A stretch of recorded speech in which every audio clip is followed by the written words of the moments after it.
2, 1, roll the footage.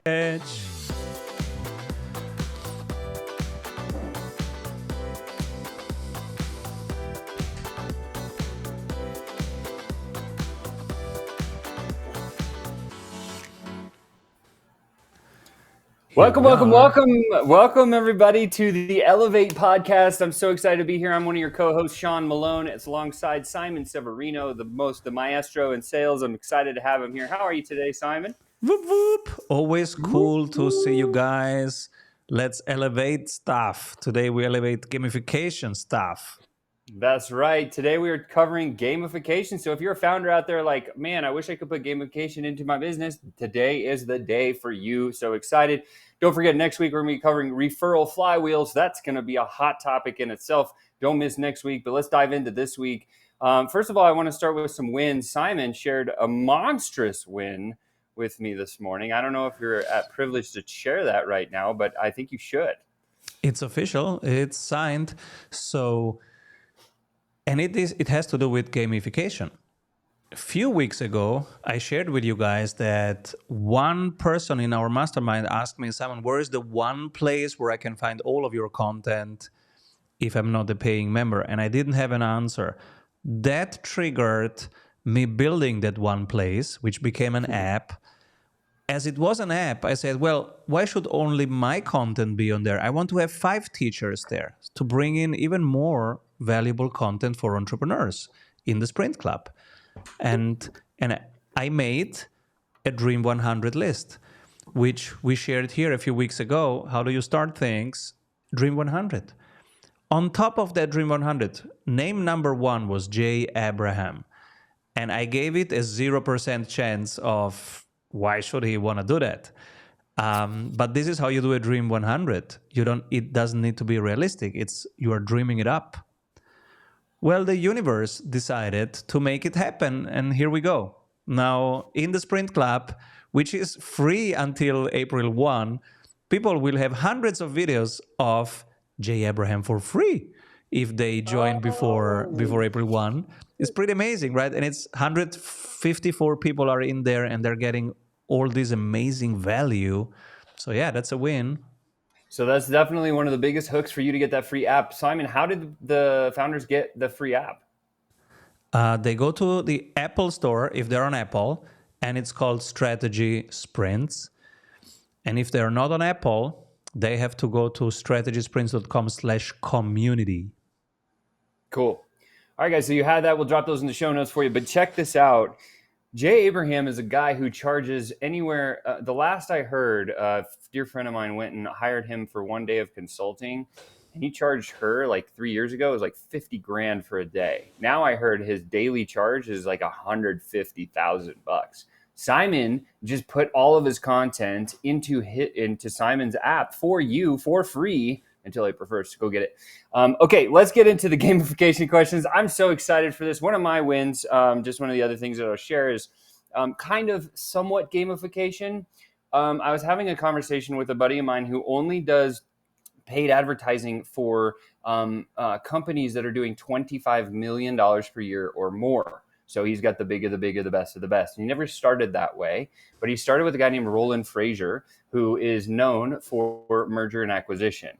So when he started working with Roland, one of Roland's pain points was this idea of like, hey, I have all this great content, but it's not converting into like sales. What's happening? And so my buddy Brad looked into the whole situation, and what came out of it was Brad said, well, Mr. Roland Frazier, you're doing what everybody else does. You're running paid ads right to a page to buy something, right? Like a sales page or to a VSL or to a webinar. And he said, most people aren't quite ready to buy that quickly. In fact, as we know, the statistics show, Simon and I have talked about this, 3 to 5% of people will buy today. But that leaves the 80-20 principle not in your favor. 80% of your people won't buy, but they're ready to buy within the next 30 to 60 days.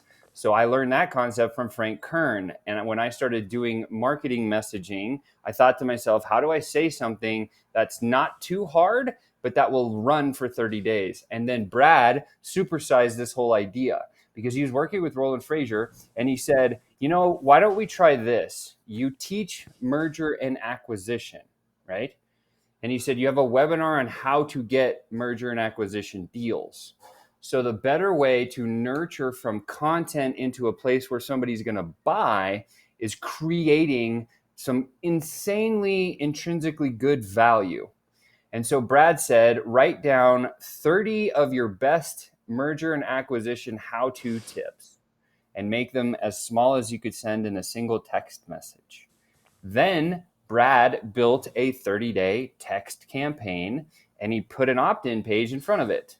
So now Roland's content is so good about merger and acquisition, and there's a very soft 30-day call to action at the bottom that says, hey, do you want to learn how to do M&A?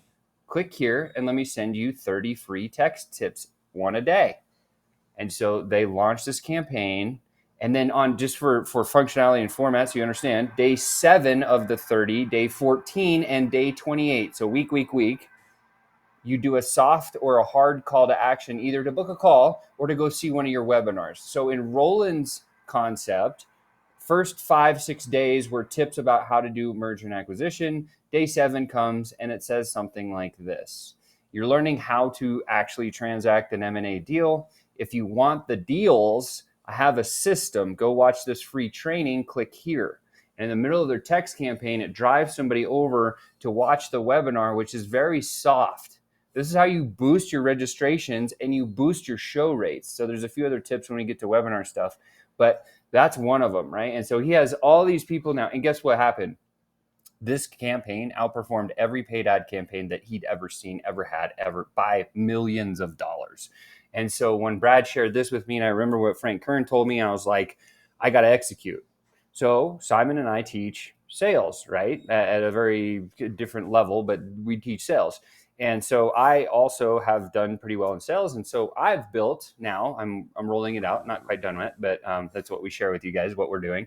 I've built a 30-day campaign about sales because I have a software that shows you how to get all the sales deals. So I have a very similar framework that I can use. You probably have an inventable framework that you can put in your world too. So with that said, that's my win. Simon, thoughts on that, man? I love this. There's so much that we can unpack there, and people can ask us in the comment too. It's really cool.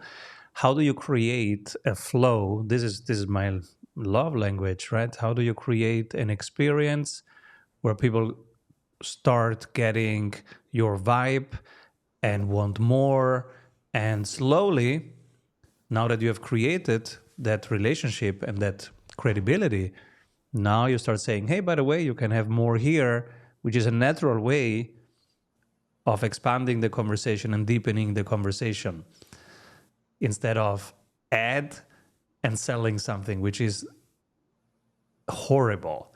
It always was horrible, but people are waking up slowly because it doesn't work anymore. So I'm happy actually that those traditional sales funnels are all breaking down, because it was a horrible experience. You're on YouTube and somebody tries to sell you something while you want to watch something else. Much better to create conversations that build upon each other, like you guys do, and like we teach. Much better, the art of And conversation. yeah, I love it. And the other thing is that, okay, so as gamification comes out, and we start talking about this today, one of the things that all the experts say is it takes about 14 to 21 days to build a habit, right? I think it's closer to 21 days. So you have 30 days of text messages. Guess what? You're hitting them in the device that they open the most, right? Because text statistically has the highest open rate. DMs are close second. But then you're getting them to this activity every day. They're looking at a text, they're looking at their phone, and then eventually they get familiar with you and your voice. And then they're like, oh yeah, this is just Sean, or this is just Simon. I'm going to go watch this training. That's cool. I like him.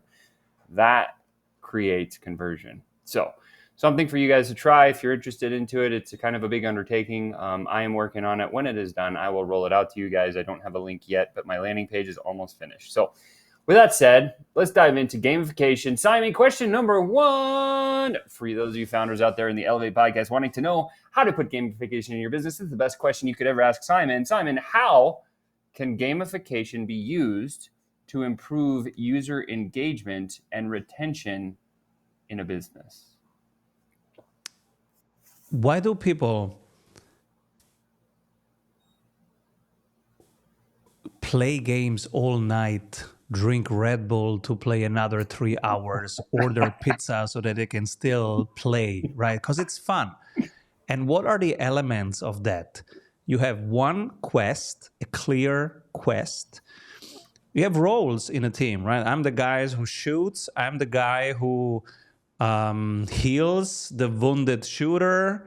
I'm the guy who finds resources. I'm the guy who discovers an entry into that field that we need to find. Clear one quest, clear roles, and 24 in immediate communication, real-time communication. Hey, Sean, pick that up. Which one? That one. You're not waiting for him to reply to an email, right? It's immediate. So this is gamification in a nutshell. Quest, clear quest. What are we here to do? For example, the Sprint Club. Sprint Club, what is it for? To accelerate sales for entrepreneurs. And then you go to the roles. Which roles do you have? You have sprinters. This is how we call our members. It's currently 154 sprinters. And then there are 4 moderators. We call them coaches. And those are clear roles. You are either here to accelerate your business and you are paying to get it done, or you are here to teach something, then teach. I am a teacher. Jay Abraham is a teacher. Clear role, right? And then the sprinters, they are here to accelerate their business using the tools. What was the third part? So we have quest, we have the roles, and now it's about immediate communication. So email will be too slow. As you say, it must be on our phone. What's the only thing that's always with you? It's your phone. Not even your wife is always with you, but your phone is always with you. Yep. And now, put it on your phone. Build it on their phone. So our Sprint Club, for example, is an app on the phone. Those 154 people, they're getting engaged in challenges. The challenges must be linked to the quest, the reason why of your community. So if your community is around painting, well, now we need daily activities that build habits around painting. This community is around sales acceleration. So right now I'm inviting them into a challenge that says prospecting challenge. 14 days, let's prospect together. Because as you know, your entrepreneurs listening, one thing that you tend to avoid, I tend to avoid, we all tend to avoid, is prospecting. Like, oh, I should call somebody. Oh, I should call that almost client. I should call that lost deal because it's 90 days away. But there is kind of an obstacle or a hump to get over, right? And so the challenge tackles those exact obstacles. Prospecting challenge, messaging challenge, focus challenge are the first 3 challenges that we built. They are meant to activate and create daily habits because every day there will be a prompt on their phone. Hey, it's Monday. What's the most important thing of this week? Hey, it's Friday. What did you learn from the week? Your top 3 mistakes. Gold medal, silver medal, bronze medal. What did you learn? And so this is activation. And when you have those elements, now you have gamification. In our case, this is right now a free community until April 1, but then it will be $50 a month. So the people who are engaged after 50 days, they will say, I want more of this. What is it worth to me? Is it creating 10 times $50? Then they stay. If not, they will go. But this is how you build it. Gamification, quest, roles, and daily activity, but also real-time communication. Right now I have this question. Right now I'm doing this. And an opportunity for them to talk to each other. I just want to add 2 things. The first thing I want to say is, like, Simon, you're really good at this. So great doing that. So if you guys are listening or wanting to get into gamification or see how it's done, go get Simon's app. I think the first thing that's most important when you're building gamification, and Simon actually ripped out an email about this the other day, is he talked about Starbucks. But I'm going to give his example because I think it's even better example. you're a founder, you're an entrepreneur, you're a business owner, you have these interesting titles that most people know about. When you get into Simon's world, you join a community. So we're talking about how can gamification be used to retain people in your business. If you give them an identity through your gamification and they wear the identity, they'll never take it off. So Simon has taken founder, entrepreneur, business owner and shifted it in his language to sprinter, because sprinter's new and different and rare. This way, when people become sprinters, they now put on a new identity and they don't ever want to take it off. So one of the other things that he talked about was Starbucks. Starbucks, instead of they having coffee makers, they have baristas. They reinvented the way you say large drink. They call it venti or something, right? And so you have to create this nomenclature, this tribe speak, because it's like when you join that community and you're in the club speaking the speak, other people are like, what are you saying? That's weird. You feel cool. That is also part of gamification. And that's another reason why people retain into a gamification model. Okay, Simon, that was a great answer. Let's move on to question 2. So that's how gamification can be used to improve user engagement and retention. The second thing I was going to share is the little speed bump on prospecting that he said. The reason that we built our software company is because of that, right? Like we figured out a way to set up all of the prospecting, because prospecting is the highest value skill in any business, or so it's the highest value activity, but it's the lowest skill necessary to do the work. So I believe why founders don't prospect is because it's so high value but low skill, you get bored. You don't want to do a low skill thing, but it's so valuable to your business. This is why we built FlowChat, so you can actually systemize that whole process. Anyway, keep going. Question 2, what are the key elements of successful gamification, and how can I ensure they align with my brand and my audience?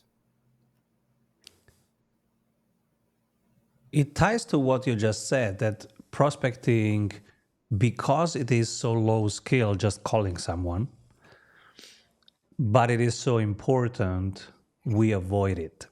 And so one way of avoiding it is on the positive side. Like I avoid it all the time. I have never made a one cold call in my life. I'm 44 years old Are and you I'm a sales serious? coach, and I've never done a cold call. Never.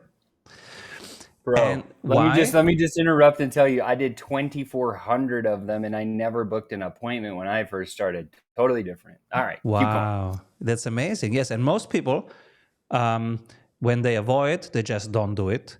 Yeah. But some people, when they avoid, they say, let me try it inbound. Let me create content that is so interesting that they will come to me. So that was my way of avoiding it. And I'm avoiding it up to today. I'm only creating content, and then people find me and they come. That's an inbound sales strategy. I love it. So I'm an inbound guy. And because I don't like calling strangers and I don't like hearing no, I create a video, I put it out there. I create a book, I put it out there. Hundreds of people find it bad. I will not see them.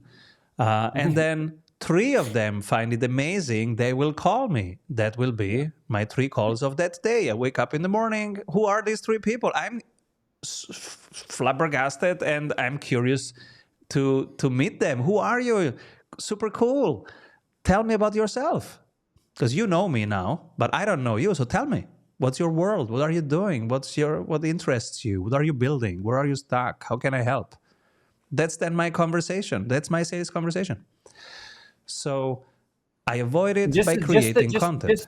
Just the dynamic of that, anyone that's listening. And I think what's really interesting is if you were to look at like Simon's personality profile versus my personality profile, you'll find there's some pretty significant differences. This is why I used to teach extended disc, right?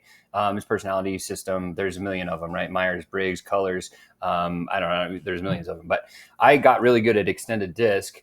And one of the things that I'll share with you is that certain personalities, like an S personality, or maybe even a C personality, which Simon has a little bit of, actually a lot of like C personality. He's got a little bit of S because he cares deeply about you and everybody else around him. But he also has that D driver business guy, as well as he can be fun from time to time. He loves to have fun. That's one of his things. So he's got a pretty good balance of all of the personalities. But when you look at his selling style, he had a phobia of going outbound. Outbound is usually a D and an I characteristic. So he's like, how do I go to the S and the C side and maybe create that inbound flow? And this is why when he has a conversation where it's more warm, one-sided, where somebody knows about him and start asking about him, and then he says, well, look, you know all about me. Tell me about you. He doesn't have to say anything in the call. That's amazing, right? And so on the other side of the coin, if you're going outbound, you do have to develop a few more skills to be able to navigate conversations down a path that can get you to that same place. This is the dance of sales, right? And so I think what's really interesting is if you find yourself, and here's the easy way to do this, right? When they created DISC, they said people are either extroverted or introverted. There's a third category called ambiverts, but we don't talk about those because those are the people that are weird. I'm kind of one of those people, but you've got extroverts who are charged by going out and hanging out with people. You've got introverts that are charged by being in a darker room with nice lights, a little bit of sound, maybe reading a book by themselves.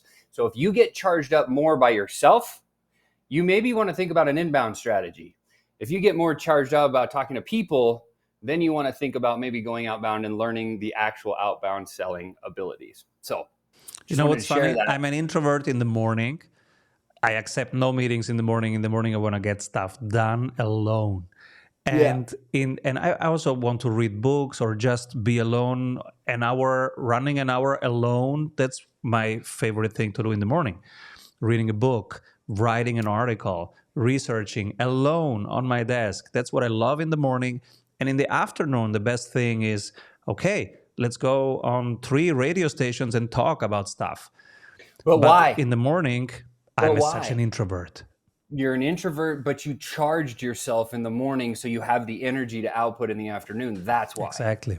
Yeah. Right? And so if you're listening to this podcast, probably the most valuable thing you can take from today is like if you get charged up by going on a run by yourself, reading books, studying, doing that stuff on your own, the inbound side of the sales world is probably a good place for you to go play. Likewise, if you're kind of like, I'm what you'd call an ambivert. So I trained myself to be an ambivert because when I was young, I was an introvert. When I started playing sports, they forced me to be an extrovert and become a captain of a team. And then I was like, oh, well, like I can get charged by people, but I do like to go running on my own. And I was confused until somebody said, hey, Sean, you're an ambivert. You can get charged from both. And I was like, oh, which charges me more? Well, like it's actually pretty even. So if you're more of the, hey, like I can go talk to a close friend or a group of people and just that fully energizes me, maybe outbound sales is a better choice for you. That's all I'll say. Okay, so that was a good divergent tangent there. Going back to the elements of successful gamification, I think, like the basics, rewards, challenges, progression systems. Simon, you want to add to that? One clear goal, very clear the roles, and now make it so small that people can actually do it. For example, many coaches, agencies are sprinting right now, and when they show us their offer, it's the whole flagship program. So for example, my offer is I transform your life to being in holistically happy. And I say, whoa, that's far too broad. Find an angle, a starting point, pick a little part out of that. Let me do that for 7 days in a row. I've solved something. Now you solve the next thing. Can we break it down? What is a holistically successful life? What is it? They go, oh, it's great relationships. Stop there. So should we start with a 7 days relationship? Solving and then improving that communication, having that done actually 7 days in a row, and then the week later, what's then the next thing? Well, the next thing is to overcome the afternoon energy slump. Okay, what's your solution? And so then 7 days you overcome that energy slump by giving them a breathwork technique that they can do. And so if you break it down now into smaller activities that can become habits, this is what you need to do. And this is what most professional services, coaches, advisors, trainers don't do. You have to break it down into very small things that they can actually do and then complete. And when it's completed, they now have energy and motivation, etc., for another week of solving another thing. So instead of saying, I am here to help women be seen in the world, break it down. So 7 days, we will improve your pitch deck. The next 7 days, we will get you on big stages. The next 7 days, we will get you on 14 podcasts. Each of those can now become a challenge, and now you have gamified. That's perfect. I love that so hard. I was just thinking about like one of the best examples I have that I can share with you guys is friends of mine, Stacy and Paul Martino. They run a company called relationshipdevelopment.org, and they're marriage counselors without being marriage counselors. And they have a tribe. They have some of the best gamification that I've ever seen ever in any business anywhere. And the phrase they came out that coined that stuck with me really heavily and hard is they created a yellow brick road for their clients. And it's everybody wants to get to the Wizard of Oz, right? Like, so you can go talk to the wizard and you like rip down the yellow brick road. And it was so cool how they had it, because like it was so gamified on their phone where you get to the next step. It was like the thing comes up and shoots the little sprouts on the screen, and it was like super cool. Like, so anyway, yeah, I think like creating that path, and you talk about creating the steps in the path and then putting it into make it a game. That's the idea, right? So, and those challenges. So now we broke down your big flagship program into small actionable things that they can do in 7 days, 14 days. Now, for example, if in the Sprint Club, those challenges give you points. When you complete a challenge, you get points.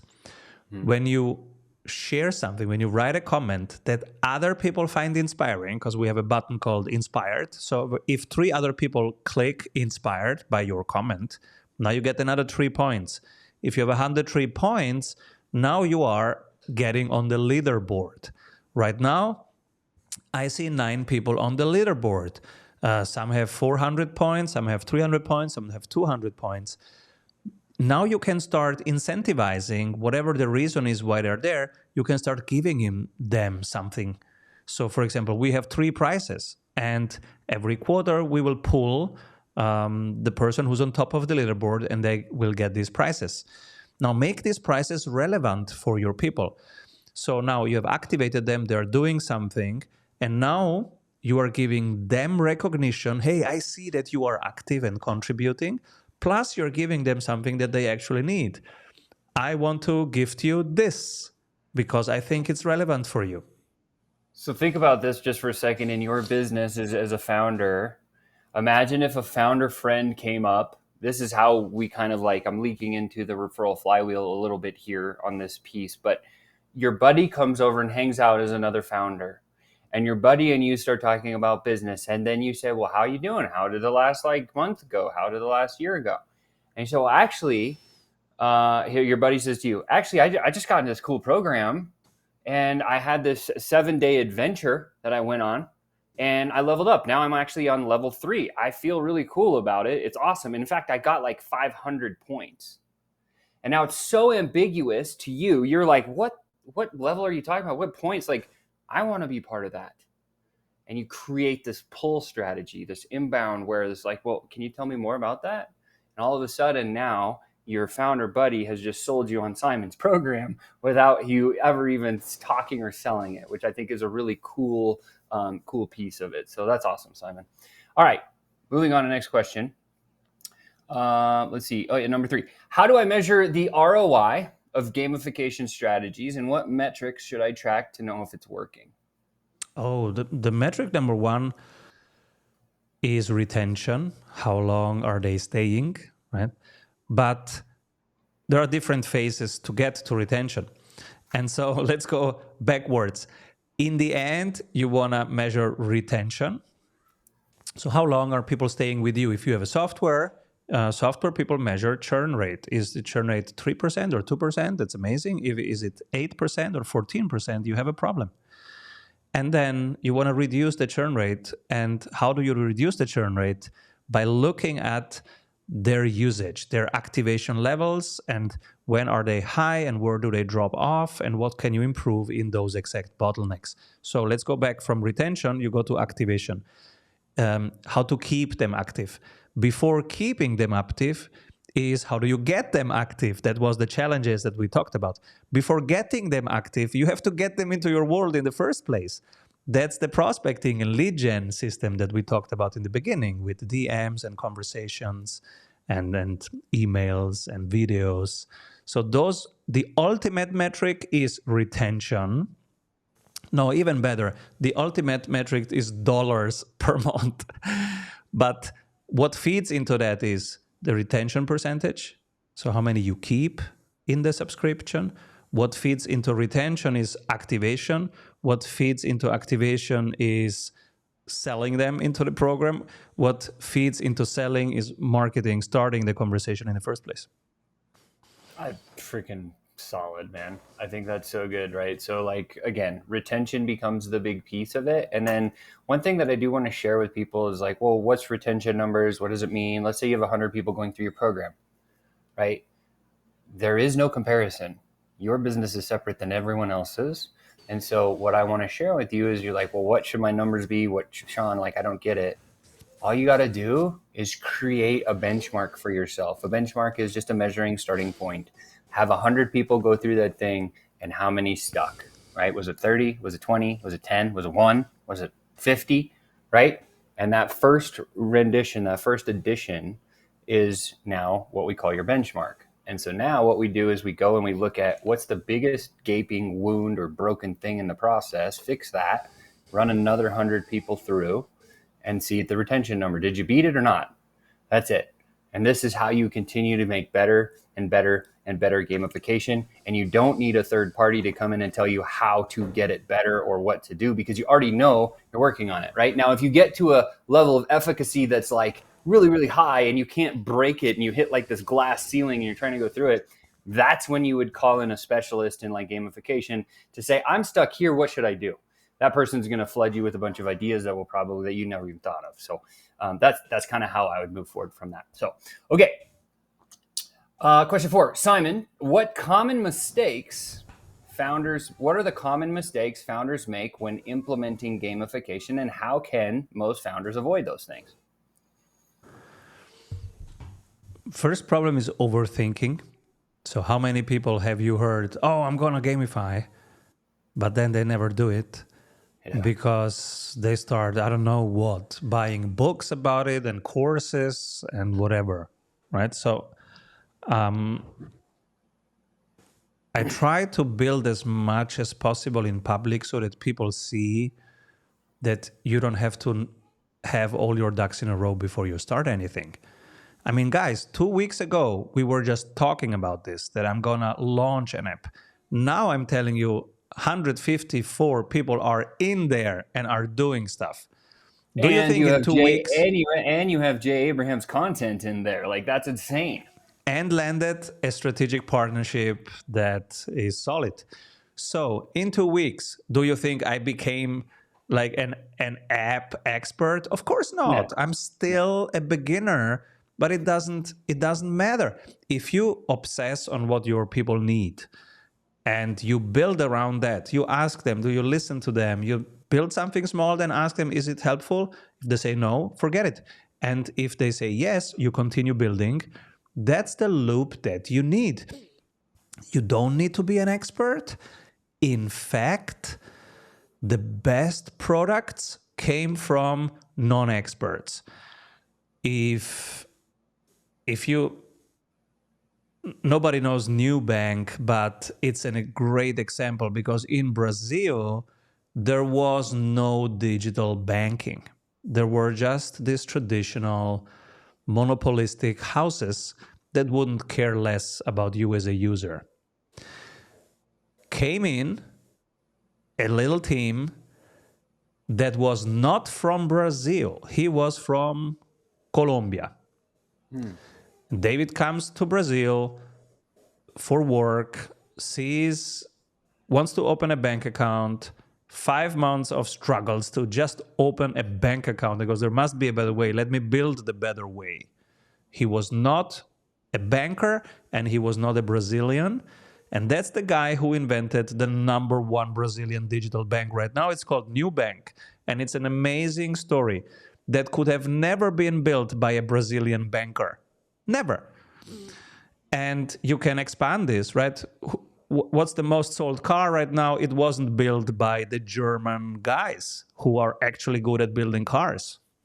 It's this strange billionaire that's building the best cars right now. I love that. So good.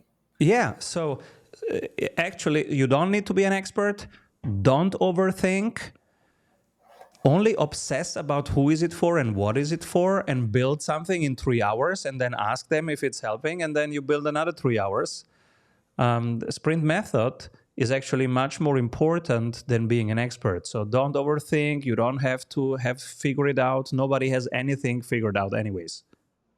Yeah, and I think the other piece of this is a little bit of mental self-talk, right? Like, don't beat yourself up. It's okay, right? It's not your fault, because you just don't know what you don't know. And just always remember that you can build the biggest mountaintop of all ever, anytime, anywhere, whenever you want. You just have to go start building, right? Because people are going to take notice and they're going to see what you're doing. And it's okay to make mistakes. If they're not mistakes, they're learning lessons, right? So it's like, don't, like Will Smith said it best, fail forward, fail fast, right? If you fail forward and you fail fast going against to the one target that you're set. And I think that's where most people get it wrong, is they're like, what is the big hairy audacious, they call it the BHAG, the big hairy audacious goal for your business, right? That becomes the point. And then you try to gamify everything around that so you can get to the place where you're trying to get to, and don't care about what other people think about you. Just build, right? It's okay. Give yourself grace. Hey, I tried this thing and then it didn't work. Some people are going to look at you and laugh. Hey, you suck. You didn't do it. You do it again and again and again, and you start getting massive results. That same person that says, hey, you suck, is going to come back and say, how'd you do that? Happens every time. I've seen it a million times from Sunday, right? In fact, example, me, right? When I started my online journey back in 2016, my best man at my wedding thought I was going into some scheme, and he stopped talking to me. Financially, I've done 100 times better than he'll ever do, right? Because I did the work. So just case in point. All right, let's go to the next one. Last question here before the lightning round. Simon, how can I integrate gamification into my sales or my onboarding process to motivate both prospects and team members?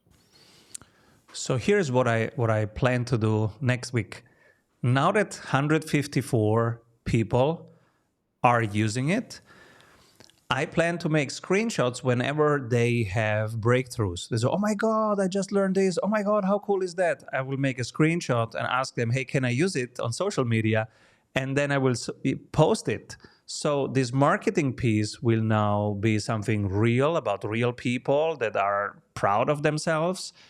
And that's the best marketing. Yep. The best marketing is you bragging about how you solve problems for people, because that's the rare thing, having something that's actually helpful. And so if it is actually helpful and you can document that and share that, that's the best marketing, because now I trust you and I'm interested in more.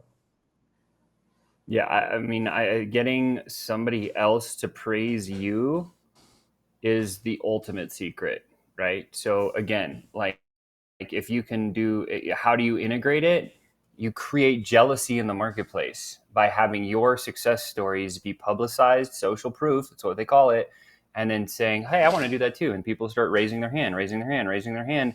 All of a sudden, guess what Simon did? He just did his whole inbound flow that we were talking about a little bit earlier. So, okay, you guys should have some sexy hot tips today. I'm so excited. We got 2 bonus questions, Simon, then we're going to move on. Don't forget, next week, guys, we're covering the referral flywheel stuff that we know and love. So if you have trouble getting referrals, and again, referrals are the golden number in any business. If you can get every client to give you 1.1 referrals, your business will grow infinitely with you never doing advertising, okay? Very important to remember that. So bonus lightning round, here we go. Simon, what industries or businesses have seen the most success with gamification, and what lessons can I apply to myself? Not only the gaming industry, every industry. Think of financial advisors. Oh, actually, let me give you an example from financial advisory. Because if on X, you can see people screenshotting how much dividend wins they did. Like, hey, I just got $8 dividend from Johnson and Johnson. It's just $8, you might think, but they are sharing it and posting it. Why? So a few reasons. The dividend investment world has done a great job in gamifying that.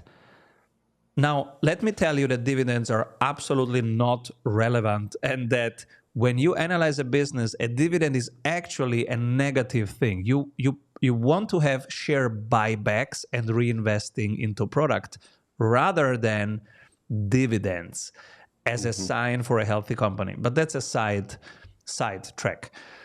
Why are they posting, hey, Johnson and Johnson just gave me $8? First, they are proud that they have found a way to generate cash flow easily, because you have to be smart to do that. Second, they visualize themselves. They know, okay, right now my portfolio is $10,000, I'm getting 8. But when I'm at 100,000, I'm getting 80. And when I'm at 1,000,000, I'm getting this number. So they are seeing level 1, level 2, level 3, which is, in investing, is actually what I also love. I know exactly when I'm reaching which step, right? When I'm punching through $1 million in stocks, I know the day exactly. I can tell you the day and the hour. And I know, and I'm looking forward to the 2 million line. And when that comes, I know exactly when that is nearing. So that's also an element of gamification, which you can do with spreadsheets, to seeing your numbers and seeing your progress and hitting your milestones. So that's one example from financial industry, but there are many examples. Yeah, and I think what it comes down to is creating. So the question again: what industries or businesses have seen the most success with gamification? The first one's going to be gaming, video gaming, right? So if you look at like what's really interesting to look, and you see with success, like success copies like success. So example, I love frisbee golf. It's one of my favorite passions. My pride is what I do in spare time. I play disc golf. I compete in tournaments and stuff. And there's a video game called Disc Valley Disc Golf, which of course I got, right? And I play the disc golf game. And my wife loved SimCity when she was a kid. So she got the SimCity version on your phone. It's called Township, right? It's free. You can order, and she starts building up her little city. And so I was looking at like how the disc golf game actually gamified to keep players keep playing. And then I noticed I looked over her shoulder when she was building her little city. They had the exact same UI UX in the video games. It was almost like the company that built those games owned both companies, which wasn't the case.